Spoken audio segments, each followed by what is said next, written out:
یہ میرے بھی ایکسپیرینس میں یا میرے نالج میں ہے کہ ان لوگوں کے رابطے ہیں پیپلز پارٹی سے بھی ہیں، بڑے اگریسیولی پیپلز پارٹی والے پرسو کر رہے ہیں، اور آپ کی جماعت سے بھی. بلکہ میری تو اطلاع یہ بھی ہے کہ پیپلز پارٹی بعض لوگوں کو فائنینشلی جو ہے وہ فنڈ بھی کر رہی ہے. پی ٹی آئی کے ان کینڈیڈیٹس کو جو ان کا خیال ہے کہ بعد میں ان میں شامل ہو جائیں. یعنی اگر وہ ان کو یقین دہانی کرواتے ہیں نا کہ جی ہم بعد میں آپ کے ساتھ کوآپریٹ کریں گے، تو یہ جو بلاول صاحب بڑے دھڑلے کے ساتھ کہہ رہے ہیں نا کہ ہم ان کو ساتھ ملا کے جو ہے وہ حکومت بنائیں گے، تو انہوں نے کچھ لوگوں کے ساتھ کافی جو ہے وہ پکی ٹھکی بات کی ہوئی ہے. وہ جیتے ہیں نہیں جیتے یہ بات کی بات. آپ کی طرف بھی آئیں گے، میں مطلب یہ گراؤنڈ سے میں انفارمیشن لے کر آ رہا ہوں. بعض کینڈیڈیٹس کے متعلق تو یہ تھا کہ شروع میں ان کی پکڑ دکڑ کے بعد نرمی صرف اس لیے ہوئی ہے کیونکہ انہوں نے اندر ایشورنس کروا دیا کہ الیکشن کے بعد انہوں نے کس جماعت کی طرف جانا ہے، تو ان کے اوپر ہاتھ ہولا رکھ دیا گیا.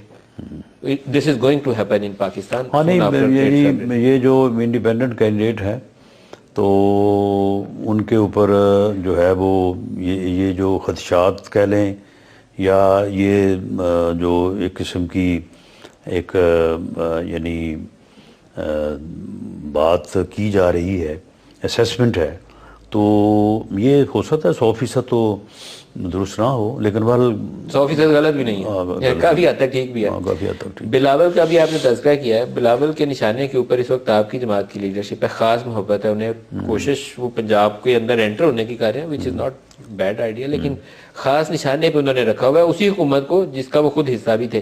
اس کی وجہ کیا ہے؟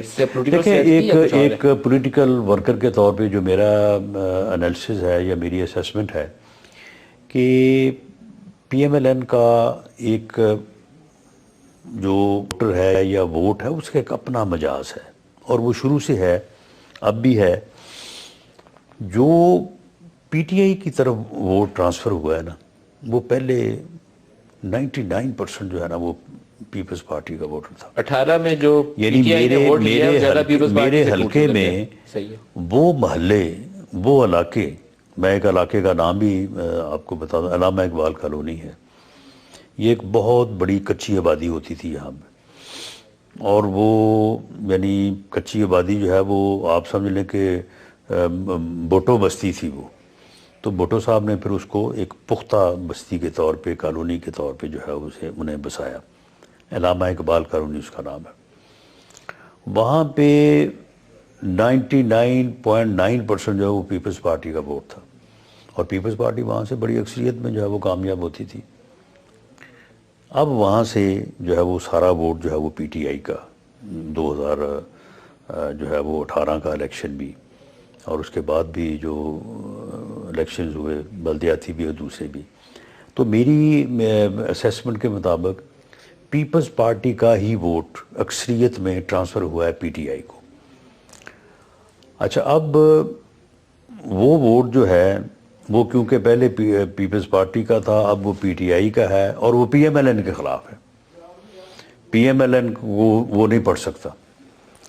تو اب اگر اس ووٹ کو بلاول بھٹو متاثر کرنا چاہتا ہے تو یہ لازم ہے کہ وہ مسلم لیگ نون کے خلاف بات کرے، وہ میاں نواز شریف کے بات کرے. اس لیے پولیٹیکلی میں سمجھتا ہوں کہ وہ ٹھیک کر رہا ہے، اسے حق حاصل ہے کہ وہ اپنے آپ کو پاپولر کرنے کے لیے یا پولیٹیکلی جو ہے وہ مائلیج سکور کرنے کے لیے جو ہے وہ جو بھی طریقہ کار اپنائے. تو میرا خیال ہے کہ وہ جو اپنے آپ کو وہ ثابت کرنے کی کوشش میں ہے کہ میں پی ایم ایل این کا یا میاں نواز شریف کا ایک متبادل ہوں یا میں اس کا بہت بڑا مخالف ہوں، تو ٹھیک ہے، اس سے اسے فائدہ ہو سکتا ہے. لیکن ووٹر اس بات کے اوپر یقین کرتا ہے یا نہیں کرتا، یہ ابھی 8 فروری کو ہی پتہ چلے گا. بلاول این نے 1 to 7 لاہور سے الیکشن لڑنے جا رہے. کسی زمانے میں ذوالفقار علی بھٹو کا گڑھ ہوا کرتا تھا لاہور کا شہر، پھر نواز شریف نے پورا لاہور کیپچر کر لیا، پورا لاہور نواز شریف کا ہو گیا. اب یہ جو 25 سیٹوں والے انتخابات تھے تو اس میں پتہ چلا کہ نہیں، اب پی ٹی آئی وہاں بڑی تگڑی پاورفل پلیئر کے طور پر کھڑی ہے. اب 8 فروری کو کیا ہوگا؟ 8 فروری کو وہاں سے پی ایم ایل این جیتے گی، پورا شہر جیتے گی انشاءاللہ تعالیٰ. ایک آدھ سیٹ میرا خیال ہے ہماری کمزور ہے، تو باقی لاہور جو ہے وہ انشاءاللہ تعالیٰ میاں نواز شریف کے آنے کی وجہ سے اب وہ لاہور کا جو ہے وہ لاہور میں نکلیں گے، انشاءاللہ نکلے ہیں ایک دن پہلے بھی. تو اس سے جو ہے وہ لاہور واپس آئے گا پی ایم ایل این کے پاس. سر اگر پی ٹی آئی کا ورکر لاہور شہر سے اپنے بندے موبلائز کرنے میں 8 فروری کو کامیاب ہوا تو لاہور شہر شاید پنجاب کا وہ سب سے بڑا ڈسٹرکٹ ہوگا جو آپ کو سرپرائز دے سکتا ہے. میں آپ کو بڑا یقین سے کہہ رہا ہوں. نہیں, ابھی بھی پی ایم ایل این کا ووٹ جو ہے وہ لاہور میں اوور ویلمنگلی زیادہ ہے.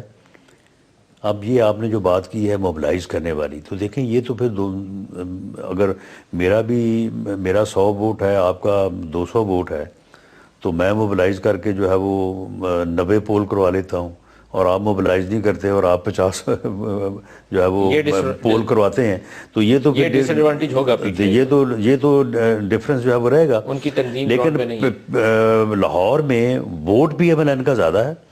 اب ہر حلقے میں جو پی ایم ایل این کا اپنا کینڈیڈیٹ ہے وہ کتنا ووٹ موبلائز کر کے اس کو پولنگ اسٹیشن تک لے کے آتا ہے, اس کے اوپر میں سمجھتا ہوں کہ ہار جیت کا جو ہے وہ اس میں کوئی فرق آ سکتا ہے. ایک آپ کی حکومت کے اوپر بوجھ ہے, وہ جو انکمبینسی فیکٹر آتا ہے نا, وہ شہباز شریف کی وجہ سے, جو 16 ماہ کی حکومت کی بلاول اس کو نشانہ بنا رہے ہیں. نواز شریف کو زیادہ ایگریسولی 2-4 ہفتے پہلے سے نکلنا نہیں چاہیے تھا, کیونکہ نواز شریف کے اوپر ایٹ لیسٹ وہ بیگیج نہیں ہے کہ 16 ماہ میں نے مہنگائی کی, بے روزگاری کی. یہ آپ کی اسٹریٹجی درست تھی یا اس میں کوئی خامی رہی؟ دیکھیں یہ تو پراپیگنڈا ہے. نہ ہم نے 16 ماہ میں مہنگائی کی, نہ ہم نے 16 ماہ میں کوئی جو ہے وہ خدا نخواستہ کوئی جو ہے وہ ڈیمیج کیا. معاملہ یہ ہے کہ ڈیمیج تو پہلے 4.25 سال میں ہو چکا تھا, ہر حوالے سے ہو چکا تھا. ملک کی اکانومی جو ہے اس کو جو ڈیمیج ہوا ہے وہ کوئی ان 16 ماہ میں نہیں ہوا, اور ڈیفالٹ کا خطرہ جو ہے وہ ان 16 ماہ میں پیدا نہیں ہوا. اس سے پہلے جب آئی ایم ایف کا معاہدہ کیا گیا اور اس کے بعد اس کو توڑا گیا, تو یہ ساری چیزیں تو اس وقت ہو چکی تھی. تو یہ درست ہے کہ ہمیں گورنمنٹ میں آنے کے بعد ہمارا جو پولیٹیکل کیپٹل ہے اس کا جو ہے وہ تھوڑا نقصان ہوا. لیکن آپ یہ بھی تو دیکھیں نا کہ اگر یہ بندہ اس ملک کے اوپر مسلط رہتا تو یہ کیا کرنے والا تھا, یہ کبھی کسی نے نہیں سوچا.